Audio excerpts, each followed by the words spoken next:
Welcome. I'm Ara Gökgezian. I am the moderator of San Joaquin Presbytery, and I welcome you on our behalf. Next to me is our stated clerk, Executive Presbyter Les Hyder. We've been asked to give you a brief introduction of San Joaquin Presbytery by the Synod Task Force on Mergers. So we here in San Joaquin are 18 chartered congregations stretching from Madera in the north all the way down south to Bakersfield. We also have 6 new worshiping communities and 3 ethnic fellowships.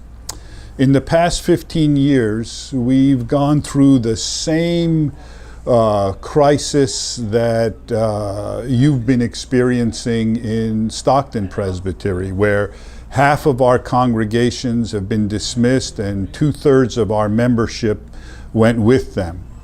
This was a painful time for us, but it has challenged us and reshaped us into a stronger relational family with a strong, clear vision for the future. We're also a more progressive presbytery with the departure of our most conservative congregations. There is plenty of ministry to do here in the Central Valley of California, and we're seeking to be faithful to that calling always. The Presbytery of San Joaquin is a vibrant community, and we do have challenges, as everyone does in ministry in the Central Valley, but we have numerous strengths as a presbytery as well, and that's what I'd like to focus on, are those strengths. One of the first things we did after all of these dismissals was to say we need to reconnect our identity with our PCUSA community, with the Synod of the Pacific, and with our brothers and sisters in all of the other presbyteries. We've worked very hard at that. We've had moderators visit, we've had Synod people come down. We're much more connected and truly feel an identity with the PCUSA to which we look forward to the future. Another thing we did was we upgraded our communications via a new website with social media. We continue to expand those opportunities. Thanks to a committee that we had, we became really focused on our missional planning. And one of the things we did was planting 6 new worshiping communities. And we even, for the first time in decades, have a young adult volunteer who is over in Glasgow, Scotland. We have a growing community of female clergy. Some would say San Joaquin really didn't have female clergy 20 years ago, but we have an excellent cadre. And the University Presbyterian Church last year called our first female senior pastor of what is our largest congregation.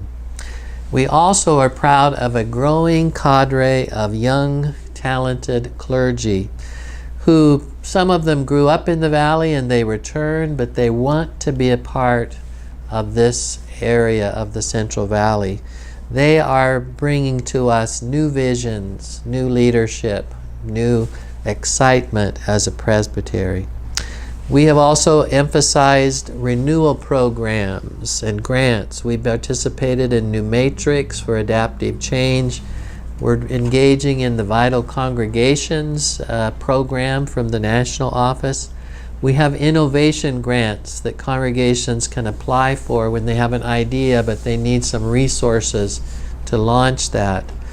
Our goal is for each of our congregations to thrive, both the new ones and the existing ones.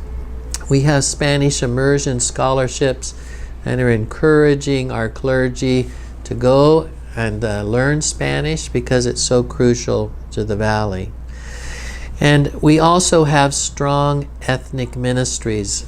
One of the phenomenons was that the ethnic churches did not leave in the dismissals. So we have 5 active Hispanic Latino congregations, we have 2 Korean congregations, and we have 3 Southeast Asian fellowships that are historic and active: Vietnamese, Laotian, and Cambodian. As a stated clerk and the EP, I can say we have very capable lay leadership who have stepped forward, who are serving on renewed presbytery committees that are strong committees that are really giving our councils the leadership for the future. We also have a gifted presbytery staff to include a combined stated clerk, EP, that's been a model here for many years. We have an assistant stated clerk who assists in many of the details, the innovation program coordinator. And something we also added was to have someone who lived in the South Valley as a South Valley liaison who doubles as our disaster response coordinator.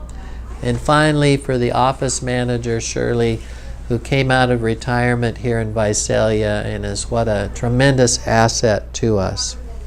All of our staff are part-time but full-time in their commitment to the kingdom of God. Finally, we have some ecumenical partnerships that are beginning to flourish in several communities with the Evangelical Lutheran Church of America, the United Methodist Church, and the Reformed Church of America. And interestingly, we have 4 of our own Presbyterian clergy now serving in ELCA churches in the Central Valley, and Ara himself is an interim in a UCC church. So ecumenical efforts are crucial to our ministry and our passion. Most of all, though, we in the San Joaquin Presbytery have a relational model versus a regulatory or bureaucratic model. It truly is a family atmosphere in this presbytery of San Joaquin, and we are committed to that relational model as we move forward. We realize that all of you in Stockton Presbytery are facing a big decision as you consider this merger. Know that we are praying for you, that especially that in the midst of all this discerning which direction God is calling you, that you will have wisdom and courage and really joy in this next new step in your presbytery and your congregation's journeys. We want to assure you that that San Joaquin Presbytery would welcome you, would partner with you, will join with you if you wish. In the old Synod of California, we were together for many decades and share numerous Central Valley values and characteristics. Personally, I felt so much at home when we met together at the Turlock Church. You know, it even smelled like my church. We're also excited about the opportunity to plant new worshiping communities, particularly in Merced and Mariposa counties. Your expertise, your resources, your knowledge, your understanding of the lay of the land, and your contacts would be a huge help in that outreach ministry. Regardless of the outcome of all this merger discussion and the action of our synod, we promise to pray for you and for everyone involved, and to look forward to working with you, with one another, and with everyone within the boundaries of the Synod of the Pacific to work for the common good and to work for faithfully fulfilling what God has called us to do and be here in this synod. Thank you for your time to learn a little bit more about the Presbytery of San Joaquin, and peace and goodbye.